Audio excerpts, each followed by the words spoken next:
Hello friends, नमस्कार। मेरा नाम है संदीप और आप सभी का वेलकम है नथिंग इम्पॉसिबल के यूट्यूब चैनल पर।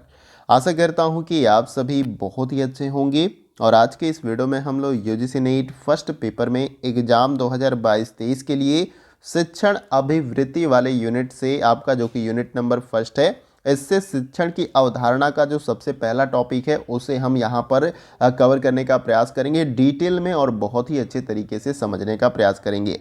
तो देखिए, अगर आपको पेपर 1 में मैक्सिमम मार्क्स लाना है तो यहाँ पर मैं डिटेल में आपको टॉपिक वाइज वीडियो प्रोवाइड कर रहा हूँ हर यूनिट से।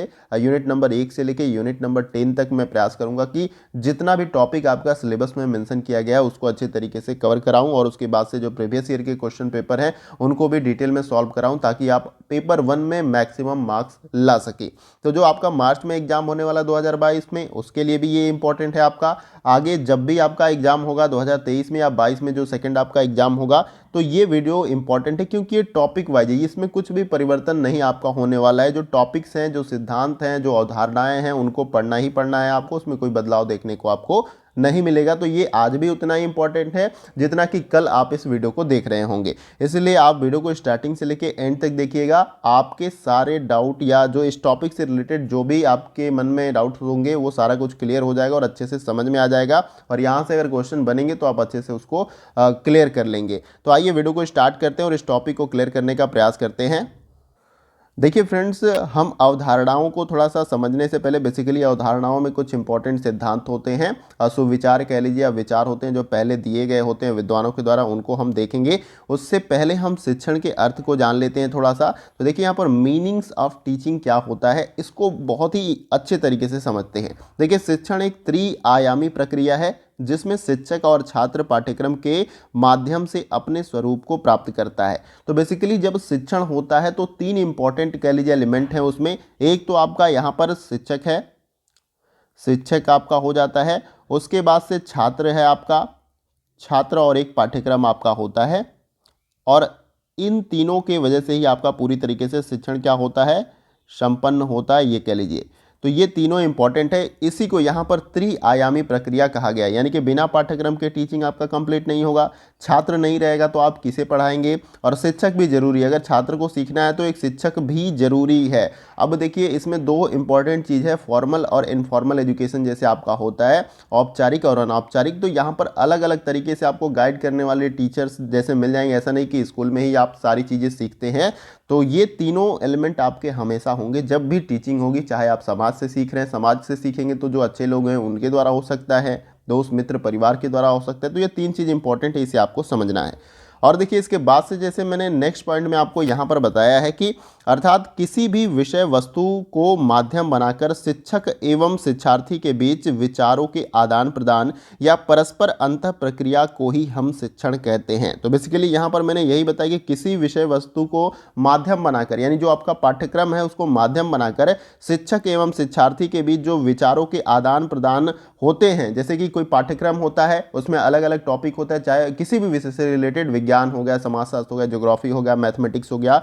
तो उसको सिलेबस को शिक्षक क्या करता है, फॉलो करता है और सभी टॉपिक को बच्चे को क्लियर करता है। तो तीन एलिमेंट आपका यहाँ पर आ गया कि नहीं, आदान प्रदान जो है, परस्पर अंतः प्रक्रिया को ही हम शिक्षण करते हैं। तो यहाँ पर ये तीनों चीजें इंपॉर्टेंट बताई गई हैं आपकी, पाठ्यक्रम, शिक्षक और उसके साथ साथ छात्र। और यहाँ पर देखिए, ये स्वरूप का मतलब है कि वो जो बनना चाहता है। जैसे कि आपको कुछ इंजीनियर बनना है तो इंजीनियरिंग से रिलेटेड आप कोर्सेज करते हैं और उसमें जो भी पाठ्यक्रम होते हैं उनको फॉलो करते हैं, और इंजीनियरिंग से जो रिलेटेड टीचर होते हैं उसके टॉपिक को आपको क्लियर करने का प्रयास करते हैं। ये तीन जो एलिमेंट हैं, तीन इंपॉर्टेंट चीज़ें वो रहेंगी आपकी, तभी शिक्षण जो है आपका अच्छे तरीके से संपन्न होगा।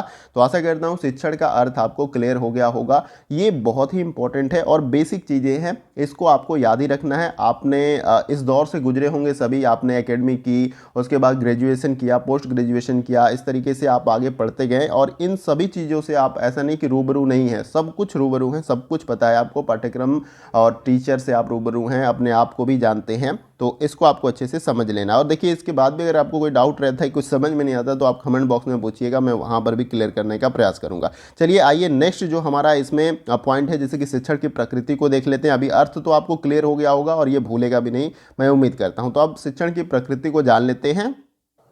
अब देखिए यहाँ पर हम थोड़ा सा समझते हैं कि शिक्षण की प्रकृति क्या होती है, यानी कि नेचर्स ऑफ टीचिंग क्या। अभी तक हमने शिक्षण के अर्थ को बहुत ही अच्छी तरीके से समझने का प्रयास किया, अब शिक्षण की प्रकृति को भी अच्छी तरीके से समझ लेते हैं। देखिए पहले पॉइंट में मैंने बताया कि शिक्षण एक अंतःक्रिया की प्रक्रिया है जिसमें मुख्यतः शिक्षक व छात्र के मध्य कक्षा में हुई अंतः क्रिया तथा क्रियाएं सम्मिलित होती है। अब देखिए नेचर क्या होता है, यानी कि बेसिकली इसकी प्रकृति, जैसे आपका भी सभी की एक प्रकृति होती है तो उसी तरीके से शिक्षण की भी एक प्रकृति होती है। तो इसमें जो है बेसिकली शिक्षण एक अंतः क्रिया है जो अपने अंदर से जैसे होती है, जैसे कि मुझे सीखने की इच्छा होती है तब हम सीखते हैं। ऐसा नहीं कि देखते हैं हर समय आपका एक तरीके से इन्वायरमेंट नहीं होता कि आप हर समय पूरा रेडी हैं कि आप पढ़ने लग जाए, तो कब पूरे माइंड प्रिपेयर करना पड़ता है कि नहीं अभी मैं अधिगम करूंगा, सीखूंगा और पूरी तरीके से जो भी हमारा सिलेबस है पाठ्यक्रम उसको फॉलो करके। तो शिक्षण एक अंतःक्रिया की प्रक्रिया है जिसमें मुख्यतः शिक्षक छात्र के मध्य कक्षा में हुई अंतःक्रिया, यानी क्लास के अंदर जो भी अंतःक्रिया होती है, जैसे शिक्षक के द्वारा आपका सिलेबस जो भी होता है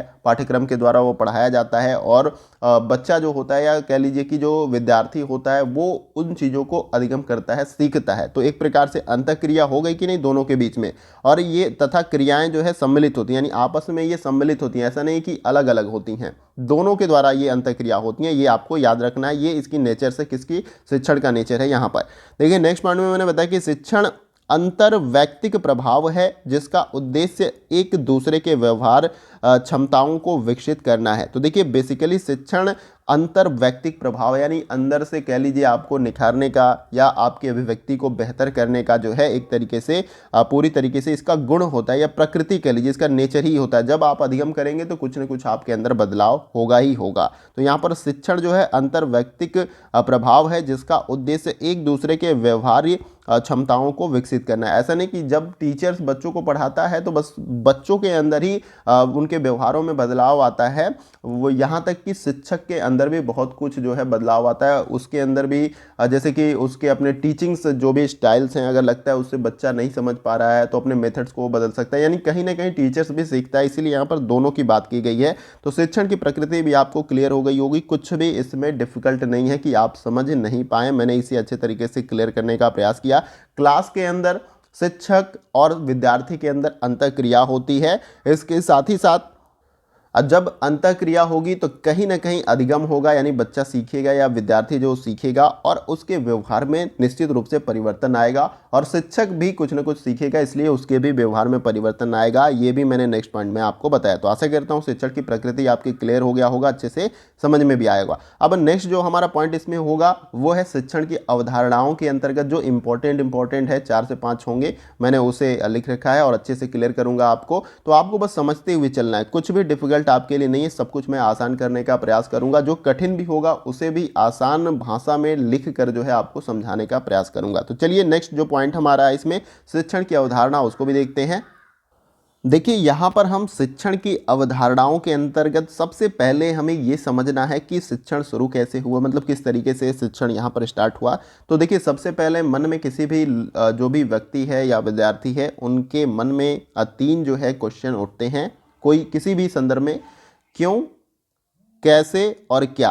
तो इसके संदर्भ में यानी कि क्यों, आखिर ये चीज़ आखिर ऐसे क्यों है, आखिर ये कैसे बना है और क्या कारण है कि ये बना है। तो ये 3 क्वेश्चन जो है सबसे इंपॉर्टेंट है शिक्षण में, तभी आप उसके बारे में जानने का प्रयास करते हैं। अब जैसे कि आपका एफिल टावर हो गया तो एक जिज्ञासा कि आखिर ये क्या है, क्यों बनाया गया, ये कैसे बना ये, और क्या कारण है कि अब तक ये पूरी तरीके से स्टेब्लिश्ड है अभी। तो ये सारा कुछ क्वेश्चन आपके मन में इस तरीके से उठता है और उसके बारे में आप जानने की पूरी तरीके से अपनी इच्छा शक्ति व्यक्त करते हैं। आप अलग अलग तरीके से गूगल पे सर्च करेंगे उसकी जानकारी को प्राप्त करने के लिए कि आखिर अब तक वो कैसे टिका है और क्यों और क्या कारण था कि उसे बनाया गया है। तो यहाँ पर ये आपको याद रखना है, क्यों, कैसे और क्या। ये अवधारणा है, सुविचार हैं जो पहले दिए गए हैं और इनको हम पढ़ते हैं। और ऐसा नहीं कि अवधारणाओं में जो है करेक्शन किया जाता है आगे चलते चलते जो भी विद्वान लोग होते हैं। तो यहाँ पर मैंने पहले पॉइंट में आपको यही बताया कि शैक्षणिक प्रक्रिया को 3 प्रश्नों के आधार पर तय किया जा सकता है, क्यों, कैसे, क्या। जो शैक्षणिक प्रक्रिया आपकी होती है उनको 3 प्रश्नों के आधार पर तय किया जाता है कि क्यों,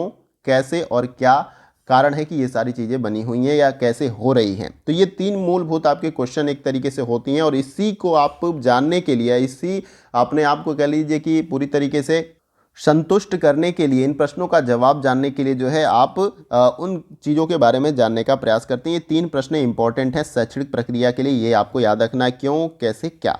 देखिए नेक्स्ट पॉइंट में मैंने बताया कि क्यों का उत्तर सबसे महत्वपूर्ण है और यह दर्शन शास्त्र द्वारा दिया जाता है, ये आपको याद रखना है। और इसके साथ साथ कैसे का उत्तर जो है मनोविज्ञान और क्या का उत्तर जो है समाजशास्त्र द्वारा दिया जाता है। इसलिए हम संक्षेप में कह सकते हैं कि शिक्षा का मूल आधार दर्शन शास्त्र, मनोविज्ञान और समाजशास्त्र है। तो देखिए यहाँ पर ये अवधारणाएं जो कि पहले दी गई हैं और इसका करेक्शन जो है वर्तमान में भी होता रहता है, इसके बारे में बातें की जाती हैं और जो समाजशास्त्र के विद्यार्थी होंगे उनको इसके बारे में बहुत ही अच्छे तरीके से क्लियर होगा कि बेसिकली अवधारणा क्या है। तो अवधारणा एक तरीके से कह लीजिए कि विचार होता है हमारा, जो कि पहले विद्वानों के द्वारा यहाँ पर बताया गया, जैसे कि मैंने स्टार्टिंग में आपको कहा, तो ये आपको समझ लेना है। तो देखिए दूसरे पॉइंट में मैंने यही कहा क्यों का उत्तर है, क्यों का उत्तर जो है सबसे महत्वपूर्ण है, ये दर्शन शास्त्र द्वारा दिया जाता है, जो आपका फिलॉसफी होता है, ऐसे आपको याद रखना है। और इसके साथ साथ कैसे का उत्तर जो है मनोविज्ञान से द्वारा दिया जाता है, जो मनोविज्ञान आपका सब्जेक्ट है, और क्या का उत्तर समाजशास्त्र द्वारा दिया जाता है। इसलिए संक्षेप में जो है हम ये कह सकते हैं कि शिक्षा का मूल आधार दर्शन शास्त्र, मनोविज्ञान और समाजशास्त्र। तो दर्शन शास्त्र देखिए क्यों का जवाब देता है, अभी मैंने बताया कि नहीं, और फिर उसके बाद से जो है आपका कैसे का जवाब कौन है, मनोविज्ञान देता है, और क्या का जवाब समाजशास्त्र देता है। तो ये आपको याद रखना है और 3 प्रश्नों का आधार होता है शैक्षणिक प्रक्रिया में, ये भी आपको याद रखना है। आशा करता हूँ यहाँ तक आपको क्लियर हो गया। आइए अब जो नेक्स्ट जो हमारा यहाँ पर अवधारणाओं के अंतर्गत जो सिद्धांत हैं जो इंपॉर्टेंट मैंने आपको बताया, उनको एक एक करके क्लियर करते हैं। देखिए सबसे पहले इसमें हमारा आदर्शवाद, जिसको इंग्लिश में यहाँ पर आइडियलिज्म कहा गया है। तो इसमें सब कुछ देखिए मैंने पॉइंट बुलेट बनाकर लिखा है, जो इंपॉर्टेंट है उनको ही मैंने बताने का आपको प्रयास किया है और अच्छे तरीके से उसको क्लियर करने का भी प्रयास कर रहा हूँ। देखिए पहले पॉइंट में मैंने बताया कि आदर्शवाद एक अत्यंत प्राचीनवादी सिद्धांत है जिसका प्रभाव किसी न किसी रूप में जीवन के प्रत्येक पक्ष पर पड़ता है। तो आदर्शवाद क्या है, आपका अत्यंत प्राचीनवादी सिद्धांत है, यानी कि अभी ये वर्तमान का सिद्धांत नहीं, ये बहुत पहले से इस सिद्धांत को डेवलप किया गया है और जिसका प्रभाव किसी न किसी रूप में जीवन के प्रत्येक जो पक्ष आपका होता है उस पर पड़ता रहता है आदर्शवाद का। यहाँ पर पहला पॉइंट आपको याद कर लेना और समझ लेना है, ऐसा कोई पक्ष नहीं आपका है जिस पे आदर्शवाद का प्रभाव नहीं पड़ता है। ये आदर्शवाद के सिद्धांत को मानने वाले विद्वानों का विचार है, ये आपको याद रखना है। और देखिए नेक्स्ट पॉइंट में मैंने जैसे कि बताया कि अरस्तु के अनुसार शिक्षा का मूल उद्देश्य व्यक्ति को नैतिक एवं बौद्धिक सद्गुणों का आधार बनाना है। तो अब देखिए अरस्तु महोदय यहाँ पर इस आदर्शवाद सिद्धांत के अंतर्गत बताते हैं कि शिक्षा का मूल उद्देश्य क्या होता है। देखिए बिना उद्देश्य के कोई काम नहीं होता है, मैं इसके बारे में कई बार आपको बता चुका हूँ। अगर आप यहाँ पर पढ़ रहे हैं पेपर 1, तो आपका उद्देश्य है कि पेपर 1 में ज़्यादा से ज़्यादा नंबर लाएं और उसके बाद से हमारा नेट जेआरएफ क्लियर हो जाए। जेआरएफ क्लियर हो जाए तो हम पीएचडी के लिए अप्लाई कर दें और उसके बाद असिस्टेंट प्रोफेसर के लिए जाएं अप्लाई करके। तो कहीं ना कहीं कुछ मूल उद्देश्य है आपका, उसके वजह से ही जो है आप एक्टिविटी कर रहे हैं, नहीं तो आप नहीं करते हैं। तो यहाँ पर शिक्षा का भी मूल उद्देश्य है कि व्यक्ति को नैतिक एवं बौद्धिक सद्गुणों का आधार बनाना है। जो नैतिक एजुकेशन है, जो बौद्धिक सद्गुण है उनके अंदर डालने का पूरी तरीके से आधार है। और फिर उसके बाद से नेक्स्ट पॉइंट आपका है कि व्यक्ति को ऐसे श्रेष्ठतम मूल्यों से अलंकृत करना है जो मानवता के लिए आवश्यक है। और आदर्शवाद नैतिक मूल्यों, आध्यात्मिकता और उसके साथ साथ आत्मानुभूति और आत्मानुशासन व्यक्तित्व के उन्नयन पर बल देता है। अब जैसे कि नाम से ही आपको स्पष्ट होता है आदर्श, आदर्श का मतलब आपके अंदर नैतिक मूल्य होने चाहिए, एथिक्स होनी चाहिए इस तरीके से, और इसी का जो है विकास आपका आदर्शवाद का सिद्धांत जो है व्यक्ति के अंदर करता है। अलंकृत का मतलब क्या होता है, सम्मानित करना, इस तरीके से उसको जो सबसे श्रेष्ठ मूल्य हैं उसके अंदर, यानी जो भी विद्यार्थी है व्यक्ति के अंदर डालना। तो ये सारा कुछ आदर्शवाद सिद्धांत का पूरी तरीके से कॉन्सेप्ट है और मानना है, ये आपको याद रखना है। और इसके साथ ही साथ बेसिकली आपको ये समझ लेना, जो नैतिक मूल्य हैं, जो आपके आत्म अनुशासन है, वो व्यक्ति के अंदर डालना है। व्यक्ति के जो आपके कह लीजिए कि बौद्धिक और सद्गुणों का जो है आधार बनाना जो है मूल रूप से आपका शिक्षा का उद्देश्य होता है। ये आदर्शवाद के अंतर्गत बताया गया, जो कि मैंने आपको यहाँ पर क्लियर करने का प्रयास किया। देखिए नेक्स्ट पॉइंट में मैंने बताया कि अध्यापक से अपेक्षाकृत अधिक आशाएं कमजोर शिक्षण विधियाँ सह शिक्षा और सर्व शिक्षा की अवहेलना आदि इसकी मुख्य कमियां हैं। यानी कि हर सिद्धांत की कहीं ना कहीं नेगेटिव पॉइंट भी होते हैं, ऐसा नहीं कि पॉजिटिव पॉइंट है तो नेगेटिव पॉइंट नहीं है। तो अगर आपसे पूछा जाए या आपको समझना है यहाँ पर कि आदर्शवाद का जो कह लीजिए नेगेटिव पॉइंट क्या है, कमजोर पहलू क्या है, तो यहाँ पर अध्यापक से अपेक्षाकृत अधिक आशाएं, यानी कि आपको शिक्षक से अपनी अपेक्षा से अधिक जो है आशाएं नहीं करनी चाहिए। कमजोर शिक्षण विधियां, यानी इस सिद्धांत के अंतर्गत जो आपके शिक्षण मेथड्स है वो बहुत ही लचर हैं या लचीला यूँ कह लीजिए कमजोर हैं। और सह शिक्षा और सर्व शिक्षा की अवहेलना यहाँ पर इस सिद्धांत के अंतर्गत होती है। और आदि इसकी मुख्य कमियां हैं, ये भी आपको याद रखना है। तो आशा करता हूँ आदर्शवाद आपको अच्छे से क्लियर हो गया। आदर्श का मतलब सीधे कह लीजिए नैतिक मूल्यों से ये पूरी तरीके से संबंधित है, अलंकृत किया जाता है।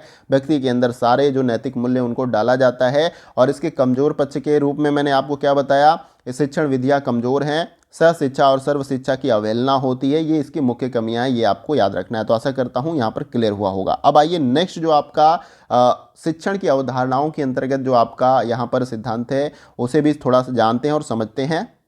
अब देखिए नेक्स्ट जो आपका इसमें पॉइंट है प्रकृतिवाद। अब जैसे कि नाम से स्पष्ट प्रकृतिवाद और शिक्षण का हम यूनिट पढ़ रहे हैं, तो शिक्षण से यानी कि आपकी जो भी शिक्षण होंगे वो सारा कुछ प्रकृति के द्वारा होगा। इस कॉन्सेप्ट में आपको यही समझना है। और बेसिकली देखिए पहले पॉइंट में मैंने यही बताया कि इसमें प्रकृति को ही शिक्षक माना गया है और पुस्तकीय ज्ञान पर कम बल दिया जाता है। यानी कि जो भी कुछ आप सीखेंगे अपने प्रकृति से ही सीखेंगे।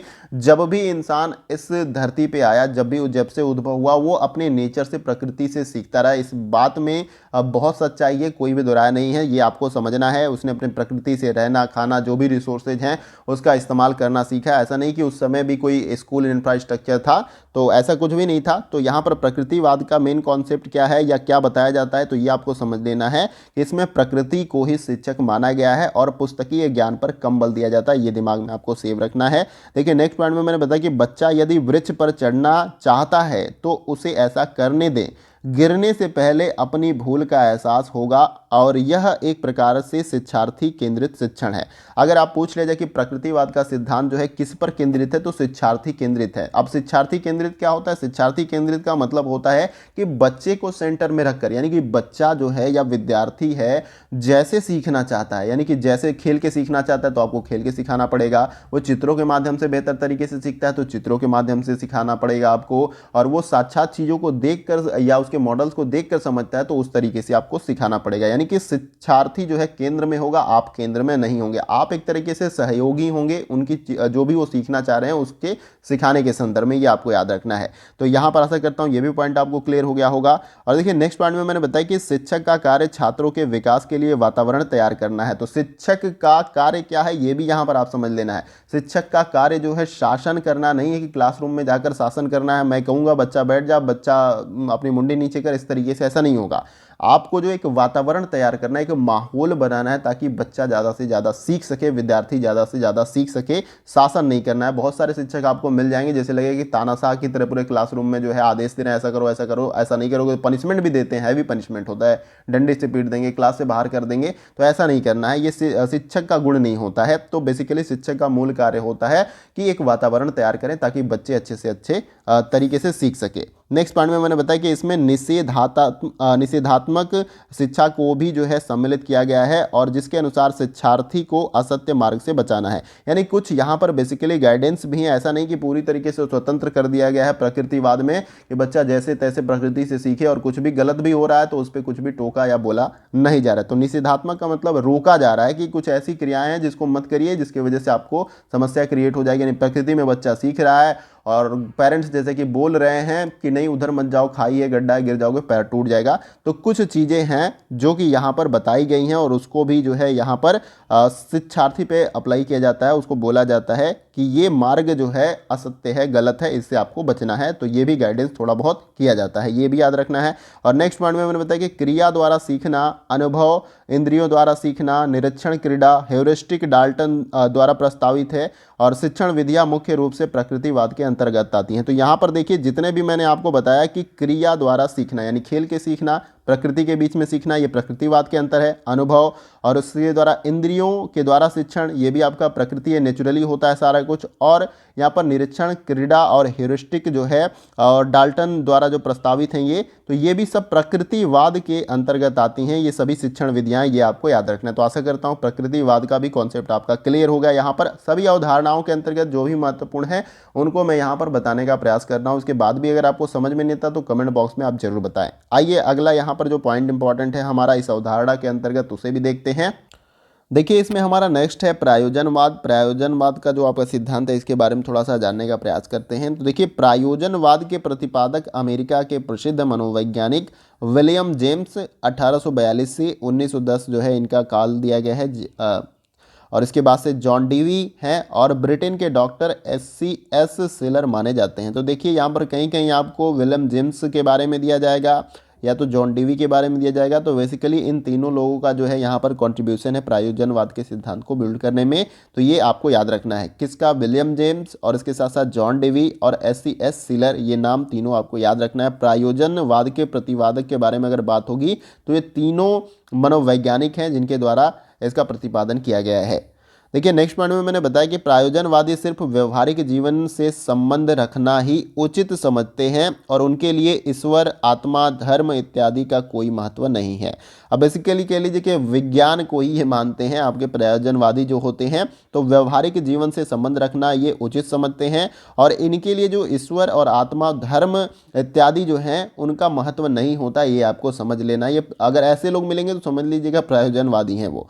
नेक्स्ट पॉइंट में मैंने बताया कि प्रायोजनवाद का कहना है कि इस संसार में यथार्थ या रियलिटी का ज्ञान संभव नहीं है। यानी यथार्थ का मतलब आप समझते हैं कि जो हमें चीज़ें दिखाई दे रही हैं कि वास्तविक रूप में वो चीज़ें वैसी ही हैं। तो ये जो है प्रायोजनवाद का जो है कहना है कि संसार में जो यथार्थ या रियलिटी का ज्ञान जो है वो संभव नहीं, यानी कि जो चीज़ें जैसा दिखाई दे रहे हैं वैसा नहीं है, उसमें कुछ ज़रूर परिवर्तन है, अतीत में हुआ होगा या जब भी हुआ होगा। तो ये भी आपको याद रखना है, ये प्रायोजनवादियों का मानना है। और इसमें और भी काफ़ी कुछ इंपॉर्टेंट पॉइंट्स है, उसे भी मैं बताता हूँ।